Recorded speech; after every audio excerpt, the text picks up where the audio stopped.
మనకు అనిపిస్తూ ఉంటుంది, అరే ఇంకా నేను దేవుని మందిరానికి వెళితే బాగుండు అనిపిస్తుంది.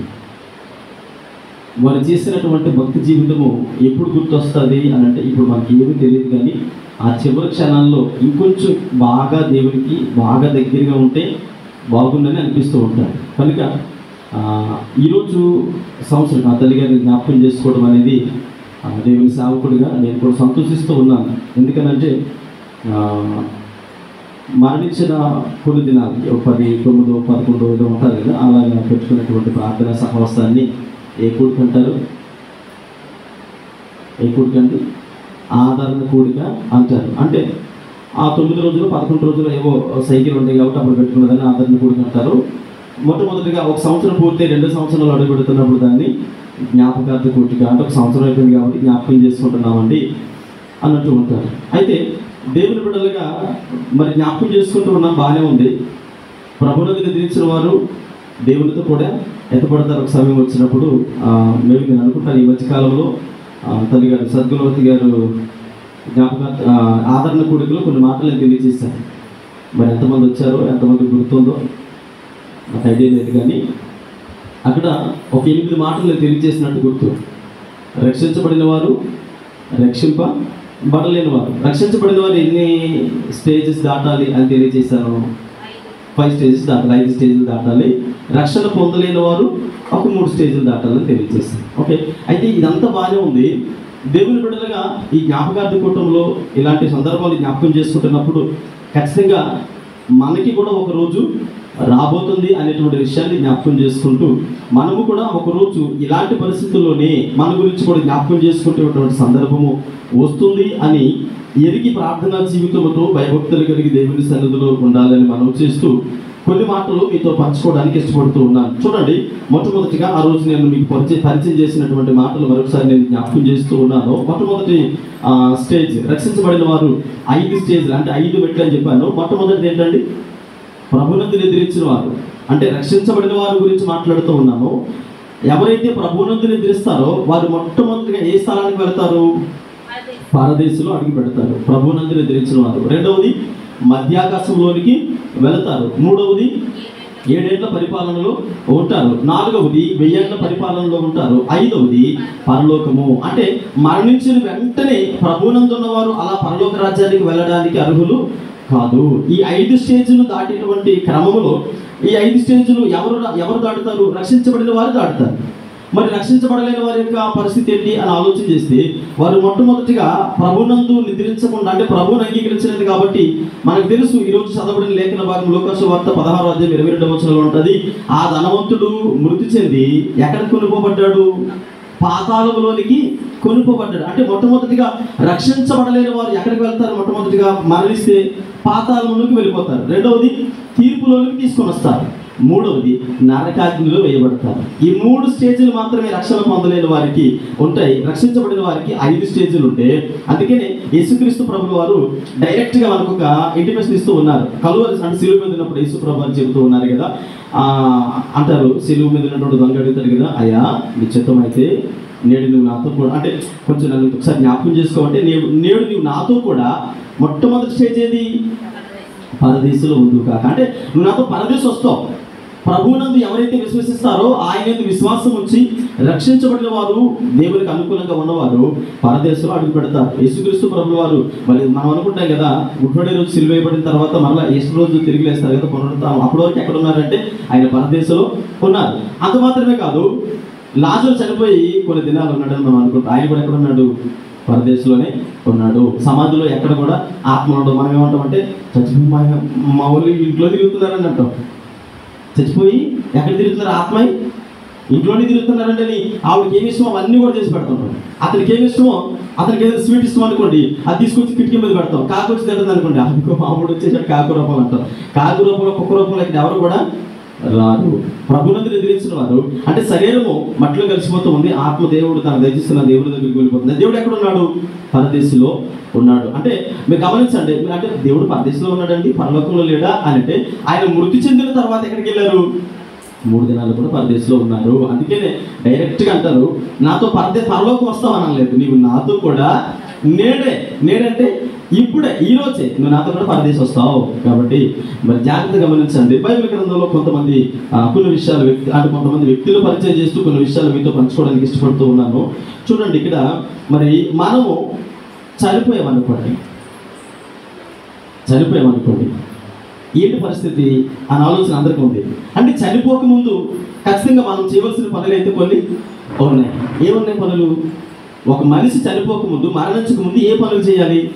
ఇల్లు కట్టాలి, పిల్లలకు పెళ్లి చేయాలి, ఆ తర్వాత ఇంకేం చేయాలి? మనవరాలతో ఆడుకోవాలి. ఇవన్నీ చక్కగా మనం ఎక్కడెక్కడికి వెళ్ళాలనుకున్నాం ఆ ప్లేసులన్నీ తిరగాలి. ఇవైనా చనిపోకముందు మనుషుడు చేసేది. ఏం చేయాలి మనుషుడు చనిపోకమునుపు? దేవుడు కొన్ని విషయాలు మనకి పరిచయం చేయడానికి ఇష్టపడుతూ ఉన్నాడు. చూడండి, ఇక్కడ నేను మీకు తెలియజేయడానికి ఇష్టపడుతూ ఉన్నాను.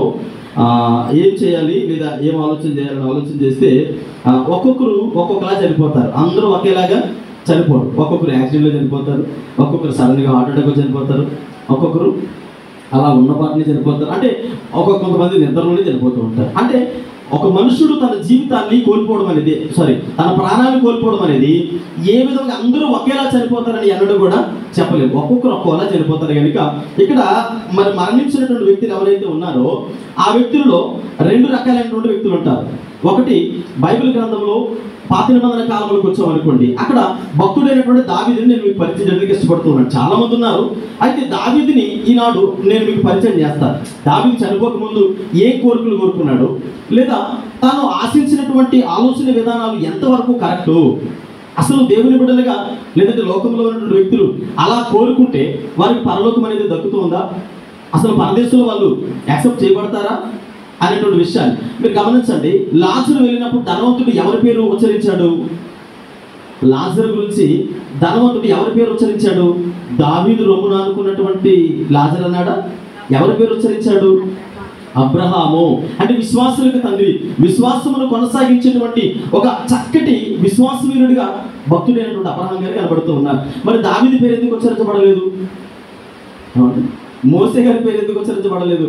అంటే ప్రతి వ్యక్తి జీవితంలో భక్తి ఎన్ని సంవత్సరాలు కొనసాగిస్తున్నాం అనేది కాదు, కానీ దేవునికి అనుకూలమైనటువంటి భక్తి లేకపోతే ఎన్ని సంవత్సరాలు భక్తి కొనసాగించిన వ్యక్తినైనా దేవుడు యాక్సెప్ట్ చేయడు.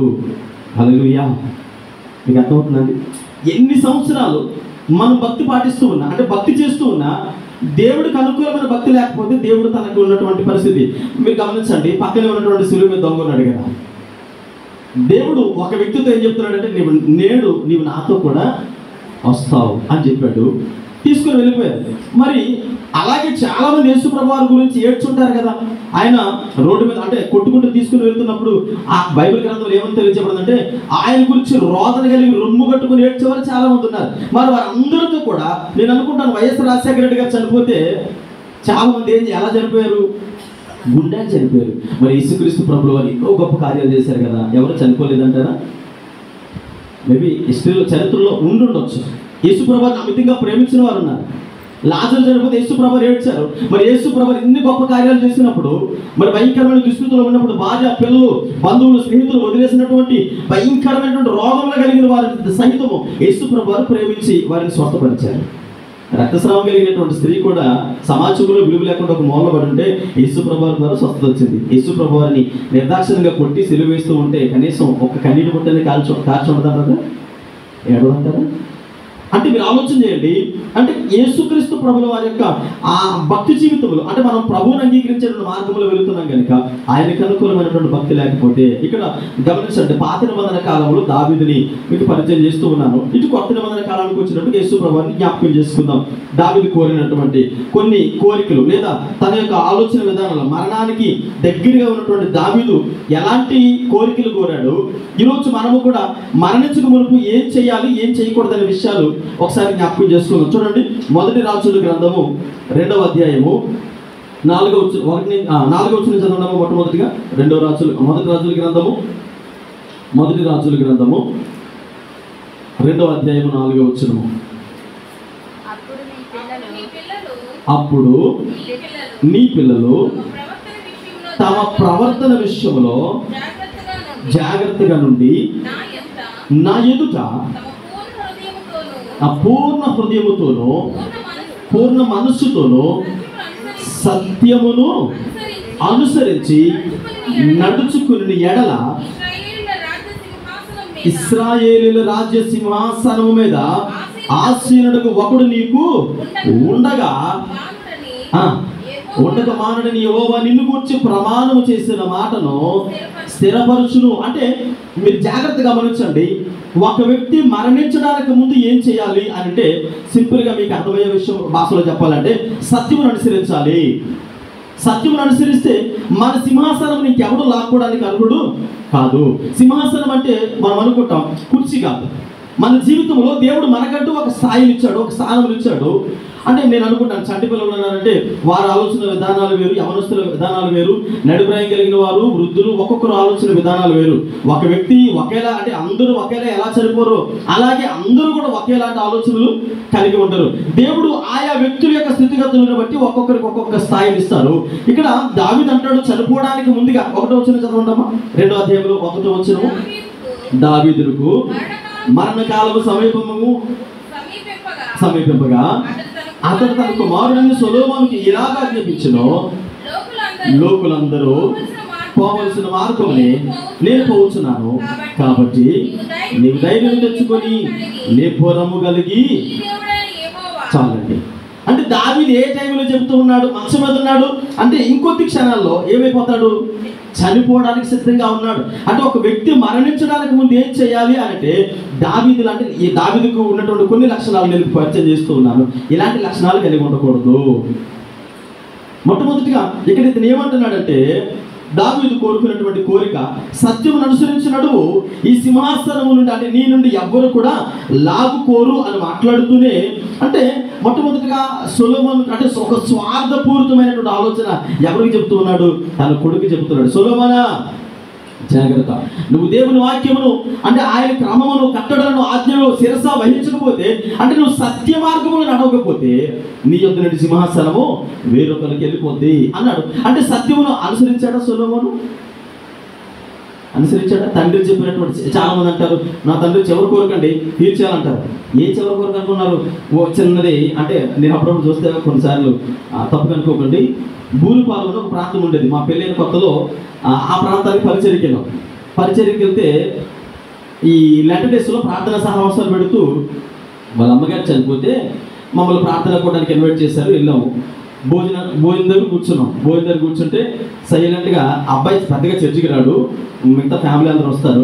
నా పక్కన కూర్చొని ఊరికి ఏడుస్తున్నాడు. ఎందుకులే ఏడవకు, ఎలాగ అయిపోయింది కదా, అయిపోయింది దానికి ఎందుకు, ఎందుకంటే దేవుడు ఏం చెప్పాడు, వాక్యానుసారంగా ఏడవద్దు అన్నాడు. ఆవిడ దేవుడి సంగతిలో ఉండి ఏడవకు అంటే ఆయన ఏడ్చుకుంటూ తన పాకెట్లోంచి ఒక కాయ తీసి నాకు చూపెట్టాడు.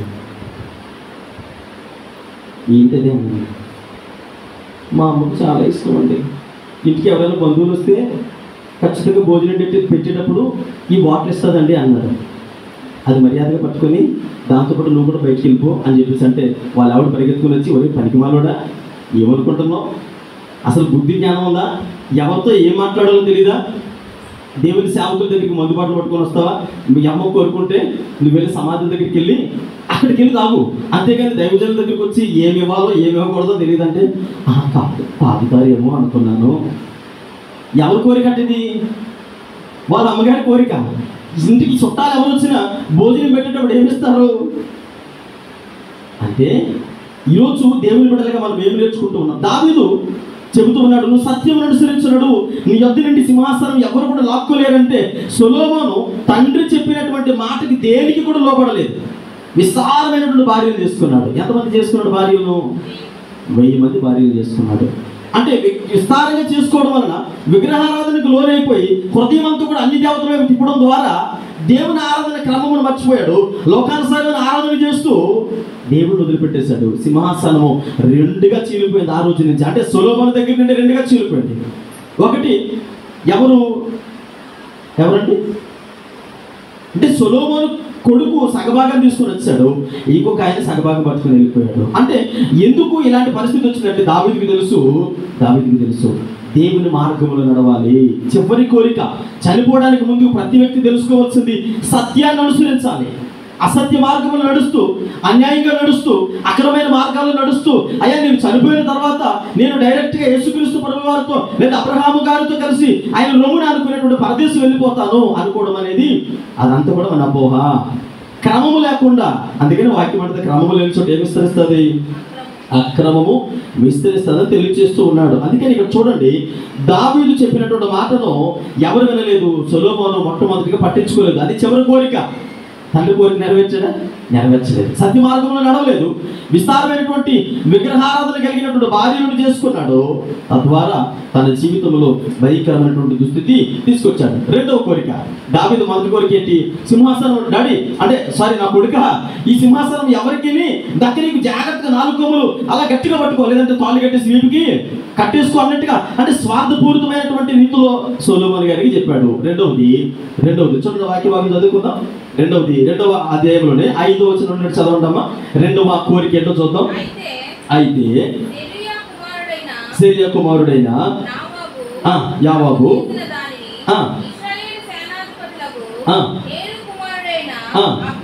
అబ్నేరు అమాసాయను వారిద్దరికి అతడు చేసిన దానిని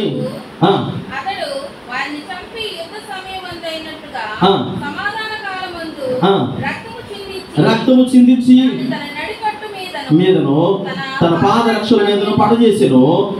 నీకు తోచినట్టు అతనికి చేయవచ్చును కానీ అతను నెరసిన వెంట్రుకలు సమాధికి నెమ్మదిగా,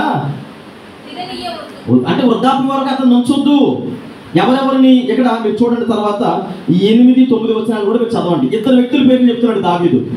ఒక వ్యక్తి మరణించడానికి ముందుగా ఎలాంటి కోరికలు కోరకూడదో దావీదు మనకు అది నేర్పిస్తూ ఉన్నాడు. ఒకటి ఏమని కోరుకుంటున్నాడు అంటే, ఇక్కడ మనం జాగ్రత్తగా జ్ఞాపకం చేసుకుంటే అడ్వైజ్ ఇస్తున్నాడు, ఒక సలహా ఇస్తున్నాడు. కొడుకా సత్యం అనుసరించను ఆయన, నువ్వు వాక్యానుసారంగా నడువు అన్నాడు. అంటే వాక్యానుసారంగా నడవలేదు. ఒకవేళ నువ్వు అలా నడిస్తే సింహాసనం నీకు అనుకూలంగా ఉంటుంది. సింహాసనం ఎవడు కూడా లాక్కోలేడు అన్నాడు. రెండవది కక్ష సాధింపు అంటారు కదా. చాలామంది అంటారు, నేను చచ్చినా సరే, చచ్చిన తర్వాత నీకు వెళ్ళేది ఏముంది, చచ్చినా సరే ఇంటికి మాకు అంటారు. చచ్చిన తర్వాత నువ్వెక్కడం కాదు, వాళ్ళు కూడా నీ శవాన్ని దగ్గరికి తీసుకోరు. మీరు చూడండి, దావీదుకున్నటువంటి రెండో కోరిక ఏంటంటే కక్ష సాధింపు కొడుక. ఇటు యావాబుని కానీ, ఆ తర్వాత ఇంకొక పేరు ఉన్నది అక్కడ. మీరు 8వ వచనం నుండి చదివితే అక్కడ ఏమనుంటుందంటే సిమ అనేటువంటి ఒక ఆయన. ఇప్పుడు ఇద్దరిని ఏం చేయాలి? యావాబుని నువ్వు అన్నడు కూడా క్షమించకు. వాళ్ళు ఎలాంటి పని చేశారో తెలుసా? నేను బ్రతుకున్నప్పుడు నన్ను చాలా బాధ పెట్టారు, నన్ను చాలా దుఃఖపరిచారు, నన్ను చాలా అవమానపరిచారు. కనుక వీళ్ళిద్దరి విషయంలో నువ్వు కొంచెం ఆలోచించాలి. నా చివరి కోరిక ఏంటో తెలుసా?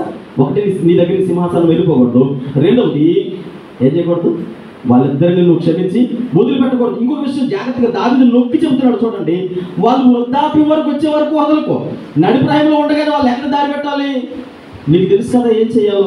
నీకే వదిలేస్తూ ఉన్నాను, నీవే ఆలోచించుకొని జాగ్రత్తగా నిర్ణయం తీసుకో. అంటే రెండవ కోరిక ఏంటంటే కక్ష సాధింపు, రివెంజ్, కక్ష సాధింపు చేస్తూ ఉన్నాడు. మూడవది మనం జ్ఞాపకం చేసుకున్నట్లయితే 7వ వచనం చదవడమా? 2వ అధ్యాయం అదే. నేను నీ సహోదరుడైన అబ్షలోము ముందు నుండి పారిపోగా గిలాదీయుడైన బర్జిల్లయి.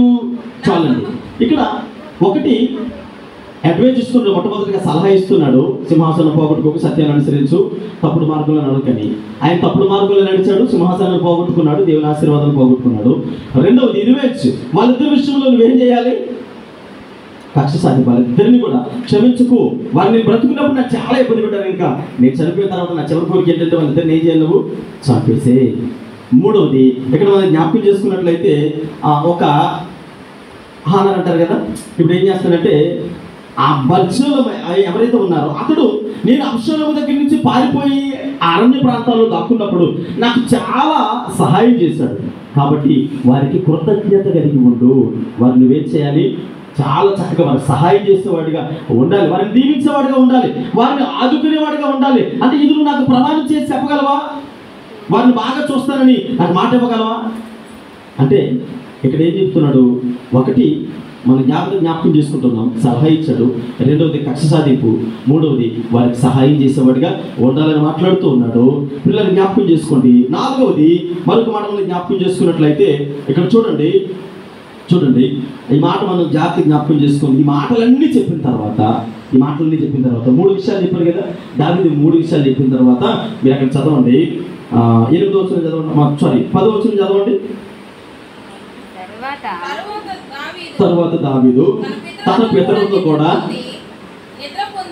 నిద్ర పొందారు. అంటే ఒక మనిషి చనిపోక ముందు ఎలాంటి కోరికలు కోరుకోకూడదు, ఇలాంటి కోరికలు కోరుకోకూడదు. పూర్వకమైనటువంటి కోరికలు కోరుకోకూడదు. ఇప్పుడు కూడా స్వార్థముతో ఉంటే ఆ కోరికల వల్ల మన జీవితంలో ఏం కోల్పోతాం? పరదేశి వెళ్ళేటువంటి యోగ్యతను కోల్పోతాం. స్వార్థపూరితమైనటువంటి కోరిక, నాకే అనేటువంటి కోరికతో ఎప్పుడైతే ఉన్నావో దేవునికి, అంటే దేవుని చిత్తానికి అప్పగించాలి. ఆ దొంగ ఏమని మాట్లాడాడు? అయ్యా నీ చిత్తం అయితే, నీకు ఇష్టమైతే, అంతేగాని అయ్యా నన్ను తీసుకెళ్ళిపో అన్నారా? అనలేదు. నీ చిత్తం అయితే, నీకు ఇష్టమైతే, అది కూడా నీకు ఇష్టమైతే, వాడితో తెలుసో తెలియక మాట్లాడించడయ్యా, నన్ను ఒకసారి జ్ఞాపకం తీసుకో.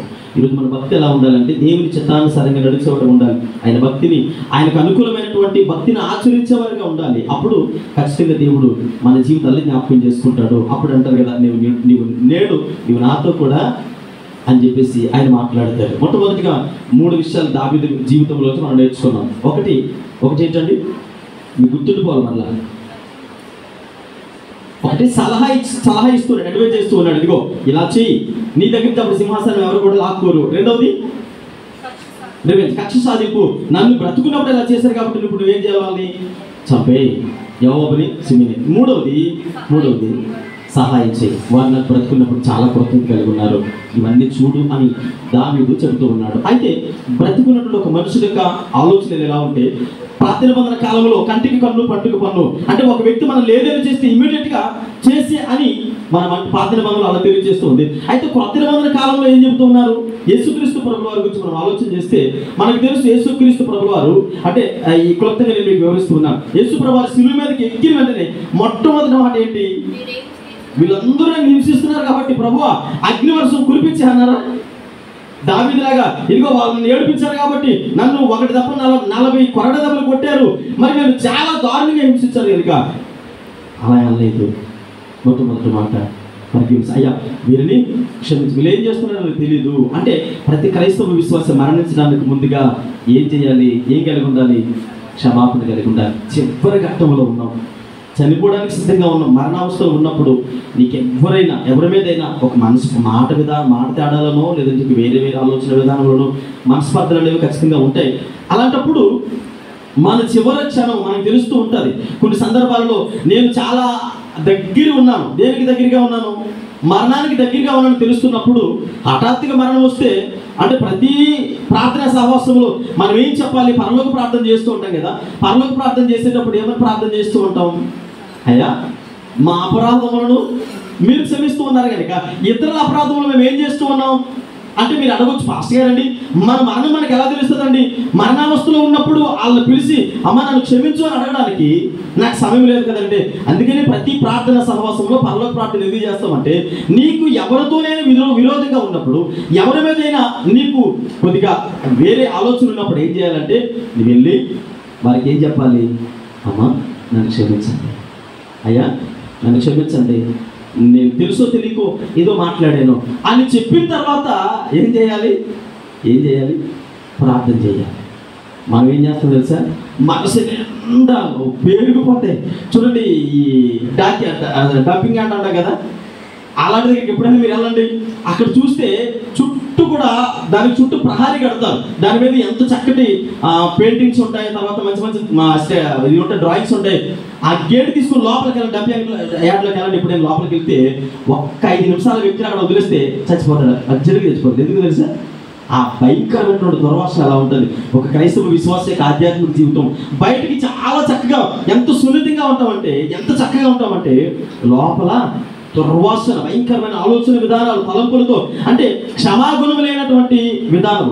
అంటే ఆ వ్యక్తి ఏదో నీ ఆస్తి పట్టుకొని వెళ్ళిపోయాను, లేదంటే నేనేదో కత్తి పట్టుకొని చంపేశాడు, నీ కుటుంబ సభ్యులు ఎవరినో ఇచ్చేసాడని కాదు నేను అనేది.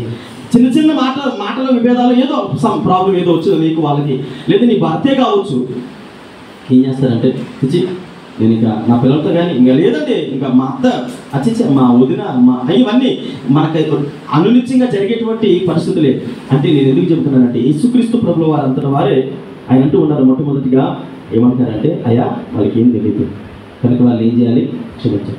ఒకవేళ అలాంటి ఆలోచన విధానం ఉంటేనే పరలోక ప్రార్థన చేసేటప్పుడు మనం ఖచ్చితంగా ఇప్పుడు పరలోక ప్రార్థన చేసేటప్పుడు ఏమంటాడు, కళ్ళు మూసుకొని కంఠపాఠంగా ఆయన ఎవరు అన్నారు మనం ఏదో భాషలు మాట్లాడేటప్పుడు కంఠ చేసి చెప్పేస్తారంటగా మనం ఏం చేస్తామంటే మా బ్రదర్ అంటే అది మొక్కుబడి కాదు, ఒక క్రమము. యేసుక్రీస్తు ప్రభువు వారి శిష్యులకి నేర్పించిన క్రమం ఏంటో తెలుసా? వచ్చన్నారు అయ్యా మేము ప్రార్థన ఎలా చేయాలి అని అంటే యేసు ప్రభు వారు పని లేక వారు ప్రార్థన నేర్పించలేదు. దాన్ని ఎందుకు ప్రభు ప్రార్థన అన్నారంటే ఆయన పాటించడానికి నేర్పించారు. ఇప్పుడు ప్రభు ప్రార్థన ఎవరైతే పాటించలేదో వారు ఎక్కడికి అర్హులు కాదు, భారతదేశ అర్హులు కాదు. ప్రార్థించిన ప్రతి ఒక్కరు అంటే మందిరానికి వచ్చిన ప్రతి ఒక్కరు కూడా మనం నోటి వెంబడి వచ్చే ప్రతి మాట, అందుకని దైవజనుడు అంటారు, సరే మీరు సువార్తలు అంటారు కదా, మీరు తినేదాని వల్ల అపవిత్ర కాదు కానీ మీ నోటి వెంబడి వచ్చే ప్రతి మాట ద్వారా అపవిత్రులు చేర్చబడుతూ ఉన్నారు, ప్రతి కూడా దేవుడికి ఇస్తూ ఉన్నాడు. అందుకని నీకు ఎవరిమైనా నీ భర్త, నీ పిల్లలు, నీ స్నేహితులు, నీ బంధువులు, మేబీ ఎవరైనా కావచ్చు, ఏ చిన్న మనస్పర్ధ ఉన్నా వారి దగ్గరికి వెళ్ళి సారీ ఎందుకు సారీ ఏదో చెప్పాలనిపించింది అప్పుడు ఎప్పుడో ఏదో అయిపోయింది అంటే మీకు గుర్తుంది, వాళ్ళకి గుర్తులేదు. మీకు అర్థమైందండి?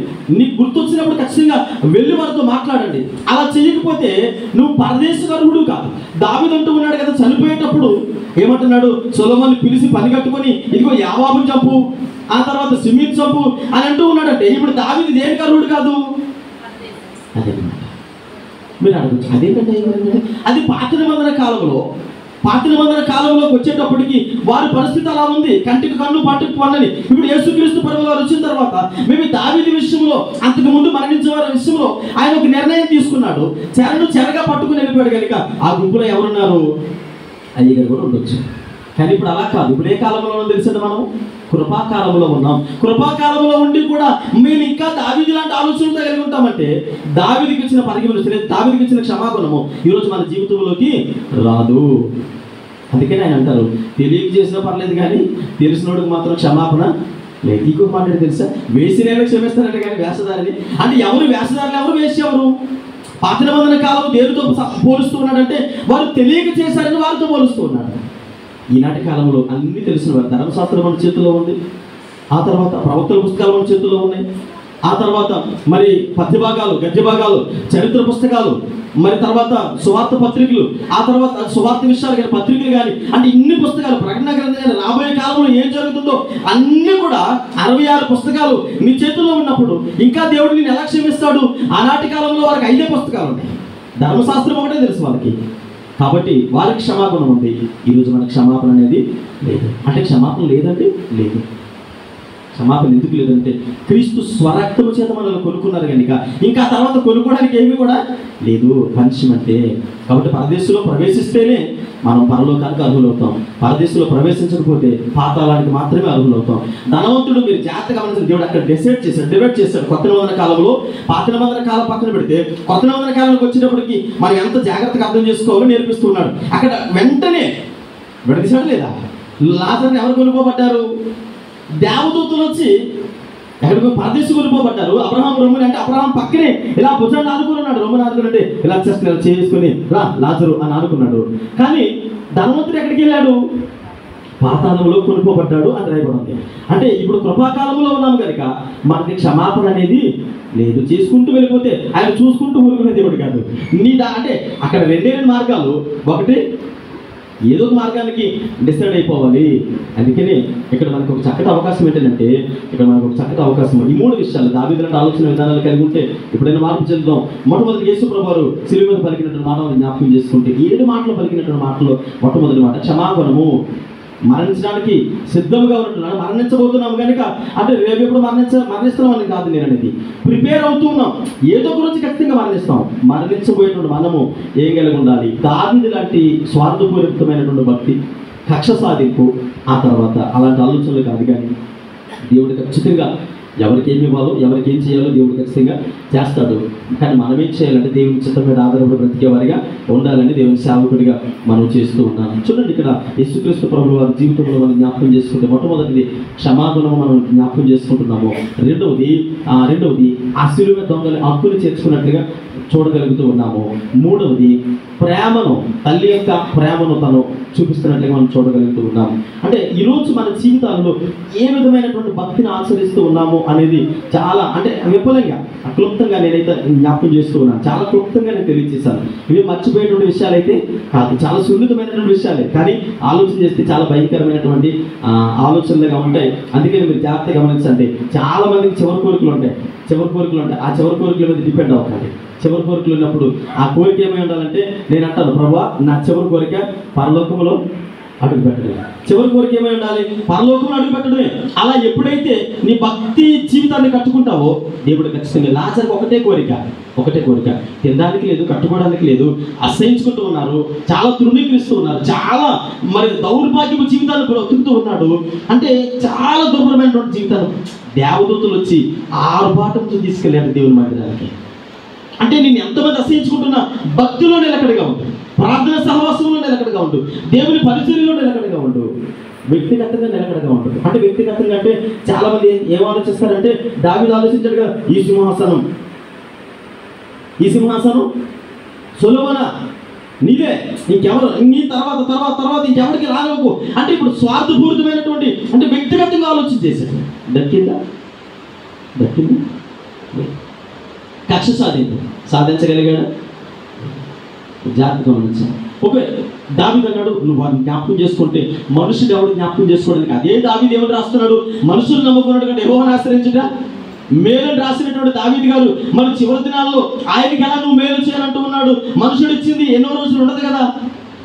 అంటే ఈరోజు నీ స్వతహాగా నువ్వు తీసుకునే ప్రతి నిర్ణయము అవి కొన్ని దినాలకి స్వార్థపూరితమైనటువంటి ఆలోచన విధానాలతో బ్రతుకుతూ ఉంటాం. మనుషుడు జీవితం మీద అంటే తన మీద తను అనుకుంటాడు, నేను ఏదైనా చేస్తాను, నా వల్ల అనుకుంటాడు, కానీ చివరికి ఎవరి వల్ల కాదు, అది దేవుని చిత్తం మాత్రమే. అందుకే యేసుక్రీస్తు ప్రభువు వారు ఒక్క మాట సెలవిస్తే మొత్తం సృష్టి మొత్తం అల్లకల్లోలం అయిపోతుంది. కానీ ఆయన తండ్రి మీరేం చేస్తున్నారో వీరికి తెలియదయ్యా, మీరు క్షమించు. అలాంటి క్షమాగుణం లేకపోతే పరదేశంలో అడుగు పెట్టరు. హక్కుని చేర్చుకున్నటువంటి అనేకులు చాలా మంది బలహీనులుగా ఉన్నారు, లేదంటే వేరే మార్గాల్లో ఉన్నారు. అలాంటి వారిని దగ్గర చేర్చుకోవాలి. లేకపోతే మన జీవితంలో యేసు ప్రభువు చేర్చుకున్నారు, దొంగని చేర్చుకున్నాడు. నువ్వు ఇందాక నన్ను తిట్టావు కదా, లేకపోతే నన్ను నువ్వు కూడా అసహించుకున్నావు కదా అనలేదు. నువ్వు నాతో కూడా పరదేశంలో ఉంటావు, అయిపోయింది కదా, మరియమ్మతో పెద్దగా పని లేదు కదా, అమ్మా నీకున్నారు కదా కొడుకులు కూతుర్లు, నా గురించి ఏడుస్తున్నావు అనలేదు. అమ్మా యోహాను ఇదిగో ఇప్పుడు జాగ్రత్తగా చూసుకో. బాధ్యత కలిగినటువంటి బిడ్డలుగా ఒక తల్లి మనకు జన్మనిచ్చినప్పుడు, లేదా తల్లిదండ్రులుగా అంటే ఈ లోకంలో నేను ఆలోచన చేసేది ఏంటంటే, మనము ఈ లోకంలోనికి రావడానికి దేవుడు ఎంతైతే ముఖ్య కారకుడిగా ఉన్నాడో, మనకు జన్మనిచ్చినటువంటి తల్లిదండ్రులు కూడా అంతే కారకులు. తల్లిదండ్రులు లేకపోతే ఈ లోకంలో మనకి జీవితం అనేది లేదు. ప్రతి విషయంలో దేవుడు నీకు కనిపించకపోయినా పరోక్షంగా నిన్ను మోటివేట్ చేస్తూ ఉన్నారు. కానీ కనిపించినప్పుడు తల్లిదండ్రులు నిన్ను ఎలా మోటివేట్ చేస్తున్నారంటే, నువ్వేమి తినాలో, ఏం కట్టుకోవాలో, ఏమి నేర్చుకోవాలో, సమాజంలో మంచేదో చెడేదో అంటే ఎక్కడ ఎలా మాట్లాడాలో నీకు నేర్పించేవారు ఎవరు? తల్లిదండ్రులు కదా. నీ గోరుమెత్తలు తినిపిస్తూ వాళ్ళు కడుపు కాచుకొని నిన్ను పెంచి పెద్దవాడిని చేసిన తర్వాత, అంటే ఒక స్థాయికి వచ్చిన తర్వాత వారితో నాకు సంబంధం లేదు అని తల్లిదండ్రులను సమాజంలో చాలా దుర్భరమైనటువంటి స్థితిలో వదిలేసేటువంటి పిల్లలు కర్కోటంగా ప్రవర్తించేవారు లోకంలో లేకపోలేదు. అంటే యేసు ప్రభువు అలా చేయలేదు. బాధ్యత కలిగినటువంటి ఒక కొడుకుగా తల్లి ప్రేమను వ్యక్తపరుస్తూ ఉన్నాడు.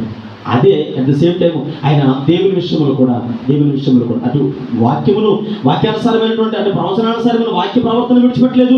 ఇతను శారీరకంగా జన్మనిచ్చినటువంటి తల్లిని కూడా విడిచిపెట్టలేదు. దేవుని పరంగా మనం నేర్చుకోవాల్సింది అదే.